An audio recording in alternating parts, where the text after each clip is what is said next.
traditionnel de clous. On prend un gabarit, donc là c'est une forme, une des formes de couteau traditionnel que je fabrique.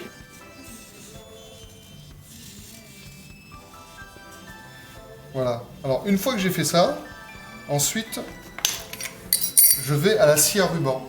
Alors, la scie à ruban va me permettre d'enlever les parties les plus importantes.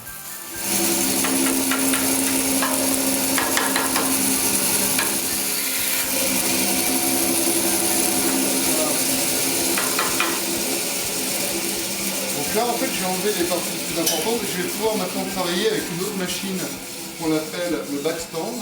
Donc à main levée pour enlever et donner la forme de ce couteau.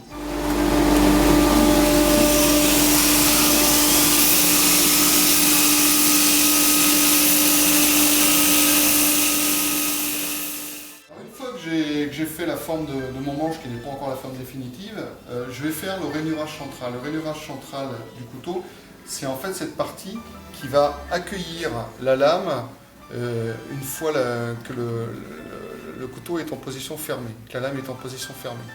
Alors ce rainurage central, je le fais avec cette machine, donc c'est une perceuse à colonne sur laquelle j'ai mis une fraise et j'ai fait un système d'étau qui me permet en fait de piloter le manche que j'ai positionné ici.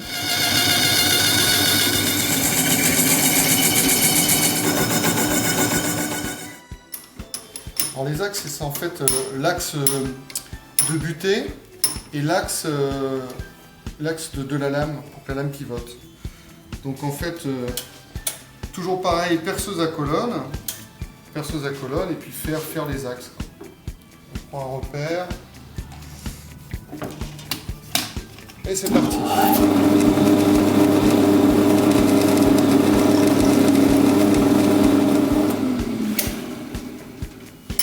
Alors une fois qu'on a fait ça, et bien après, ce qu'il faut, c'est poncer le couteau.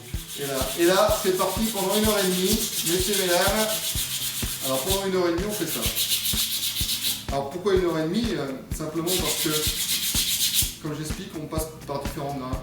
Donc tout ça, ça prend du temps pour que le couteau soit vraiment poli parfaitement, qu'il soit propre, lisse, enfin voilà, un aspect intéressant et qu'il y ait un toucher agréable. Alors une fois qu'on a fait ça, après il y a le polissage. Voilà.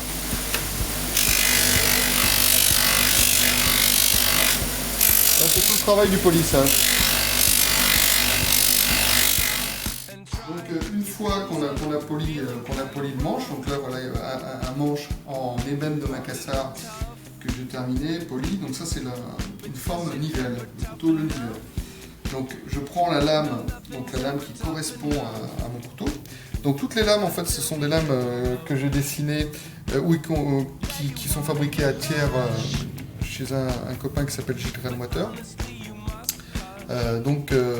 Moi je les reçois comme ça, après je les retravaille. Alors là vous voyez, le manche est terminé, je mets la lame pour voir à peu près tout baigne. Après, je vois qu'il faut que j'ajuste la lame, donc il faudra que j'enlève un peu de matière ici pour que la lame soit parfaitement ajustée, pour qu'elle puisse être dans la ligne du couteau. Le travail qui reste à faire, c'est de rifter tout ça.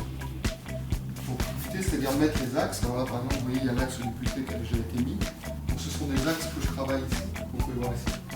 Donc, ce sont des axes en inox. Donc l'inox en 2 mm pour la butée. Et ici, là, en 3 mm pour les axes. Rifter ici sur cette enclume avec un petit marteau que je suis confectionné, de rifter en fait ma lame dans mon manche, voilà, de mettre les rosettes